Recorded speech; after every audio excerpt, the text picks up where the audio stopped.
There was a season in my life where money felt heavy. Not heavy because I didn't care about it, heavy because I thought about it all the time. I remember opening my banking app and feeling my chest tighten a little before the screen even loaded. You ever had that moment where you already know the number isn't going to feel good, but you check anyway because you need to know? Bills were technically being paid. Life looked normal from the outside. I had a job, responsibilities were being handled. But internally, there was this constant tension. Like I was always one unexpected expense away from things getting really uncomfortable. And during that time, I did what a lot of people do when they want to fix their finances. I started searching for strategies, budgets, debt payoff plans, side hustle ideas, like investment videos, all of it. Man, a lot of it was helpful. But the truth is, something still felt off because the problem wasn't just math, it was mindset. It was behavior. It was the way I thought about money when nobody else was around. And strangely enough, the thing that started changing my financial life wasn't a spreadsheet. It was scripture, not in some mystical or abstract way, but in a very practical way. Because when I started paying attention to how the Bible talks about money, work, stewardship, patience, and contentment, I realized something. These weren't just spiritual lessons, they were financial lessons too. And over time, these 8 ideas reshaped how I handled money. Not perfectly, but enough to change the direction of my life. One of the biggest misconceptions people have is that the Bible doesn't actually say much about money, or when it does, it's mostly warnings. Things like don't love money or encouragement to give generously. And yes, those themes are there. But if you really start reading the stories carefully, you notice something else. The Bible talks about money a lot, but it talks about it through the lens of stewardship, responsibility, planning, patience, delayed gratification. In other words, the exact behavioral principles modern financial psychology talks about today. The problem is that most of us were never taught to connect those dots. So we approach money like it's purely mathematical, income minus expenses, savings rate, investment returns. But the real challenge with money has almost never been math. It's behavior, it's patience, it's discipline, and it's identity. And that's where these lessons started changing things for me. Lesson one: save during seasons of plenty. The first lesson that really reshaped my thinking came from the story of Joseph in Genesis. Joseph was put in charge of Egypt's resources during 7 years of abundance before 7 years of famine. And instead of assuming the good years would last forever, he stored a portion of the harvest year after year. Not because disaster was guaranteed, but because life has seasons. That idea changed how I thought about saving money. Before that, saving felt restrictive, like something you did because you were afraid. But Joseph's story reframed it for me. Saving isn't fear, saving is wisdom. Life moves in cycles, good seasons, hard seasons, unexpected seasons. And preparing during the good seasons is simply part of stewardship. Once I saw it that way, building an emergency fund stopped feeling like punishment. It started feeling like responsibility. Lesson two: wisdom is better than trying to figure everything out alone. Another lesson that changed my financial life comes from Proverbs. It says, plans succeed when there is wise counsel. Now, when I first started trying to fix my finances, I thought independence meant doing everything by myself.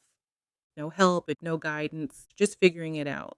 But that mindset actually slowed my progress because financial wisdom often comes from learning from others, reading books, listening to people who've made mistakes, paying attention to patterns. Once I stopped trying to prove I could do everything alone, things started changing faster because wisdom compounds, just like money does. Lesson three: fear can keep you from growing what you've been given. One of the most interesting financial lessons in the Bible comes from the parable of the talents. In the story, a master gives 3 servants different amounts of money before leaving. 2 of them invest the money and grow it. One hides it. He buries it because he's afraid of losing it. And when the master returns, the difference between them becomes clear. What struck me about this story wasn't the investing part, it was the fear part. Fear often disguises itself as caution. And while caution is healthy, fear can become paralysis. There were moments in my financial journey where I hesitated to make moves because I was afraid of making mistakes. But this story reminded me of something important. Stewardship requires engagement. You can't grow what you refuse to use. Lesson 4, debt quietly reduces your freedom. There's a verse in Proverbs that says, the borrower becomes servant to the lender. Now, this verse isn't meant to shame anyone who has debt. Life happens. Many people take loans for education, homes, or emergencies. But the principle behind the verse is powerful. Debt reduces freedom. It ties future income to past decisions. I really felt this when I was carrying large balances. Every paycheck already had assignments before it arrived. It wasn't just about money, it was about mental space. Paying down debt wasn't just about numbers for me. It was about reclaiming margin, margin in my finances, margin in my mind, margin in my choices. Lesson 5, your spending reveals your real priorities. There's another verse where Jesus says something that's almost uncomfortable in its honesty. He says, where your treasure is, your heart will be also. In modern language, that basically means your spending reveals what you actually value, not what you say you value, what you actually value. That realization forced me to look closely at my spending habits because many of us say we value peace, family, freedom, generosity, but our spending patterns sometimes tell a different story: convenience, impulse, comparison, status. Once I started aligning my spending with what actually mattered to me, money started feeling less chaotic. It became more intentional. Lesson 6, enjoy the fruit of your labor. There's a passage in Ecclesiastes that talks about enjoying the fruits of your labor. That verse is important because modern financial culture often swings too far in one direction. Either people overspend or they become so focused on optimization that they remove joy from their lives completely. The Bible introduces a more balanced perspective. Work matters, stewardship matters, planning matters, but gratitude and enjoyment matter too. Money isn't meant to eliminate joy, it's meant to support a meaningful life. Learning that balance helped me develop a healthier relationship with money. Lesson 7, generosity changes your relationship with money. One of the most surprising lessons I learned was about generosity. In the early church in the book of Acts, people shared resources so that no one was in need. Now, this wasn't about forced giving, it was about community. Generosity shifts your relationship with money. It reminds you that money isn't the end goal, it's a tool.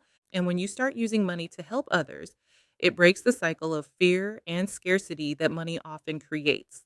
Lesson 8, contentment protects your peace. The final lesson that changed my financial life is contentment. Paul wrote about learning to be content in every season, not complacent, content. There's a difference. Contentment doesn't mean you stop growing, it means you stop living in constant comparison. And comparison is one of the most expensive financial habits in modern life. Social media constantly shows us someone who appears to be doing better, bigger house, better vacation, newer car without contentment. That cycle never ends. But once you practice contentment, the pressure to keep up starts losing its power. At some point during this journey, something subtle shifted. Money stopped feeling like something I had to chase constantly and start feeling like something I was responsible to steward. That one word changed everything: stewardship. It reminded me that money wasn't meant to control me, and I wasn't meant to ignore it either. I was meant to manage it wisely. That mindset changed my decisions. Saving became intentional, spending became thoughtful, debt payoff became purposeful. Not because I was forcing discipline, but because my perspective had changed. Applying these lessons doesn't require dramatic changes. Most of the time, it starts with awareness, paying attention to how you think about money, noticing where fear drives decisions, noticing where comparison affects spending, then slowly creating structures, saving for future seasons, seeking wisdom, balancing stewardship with gratitude, because financial health is rarely built through intensity. It's built through consistency, small decisions repeated over time. Looking back, the biggest surprise for me wasn't that biblical wisdom helped my finances. It was how practical it turned out to be, not mystical, not complicated, just deeply honest observations about human behavior, about patience, about stewardship, about contentment. Money didn't suddenly become simple. Life still has surprises, unexpected expenses still happen, but my relationship with money became calmer, more thoughtful, less reactive. and that alone made a difference because financial health isn't just about numbers. It's about how those numbers make you feel when you wake up in the morning. If they create constant pressure, something needs adjusting. But when they begin creating clarity and stability, even gradually, that's when money begins serving your life instead of the other way around. And that shift is where real financial peace begins, not in perfection, just in wiser direction.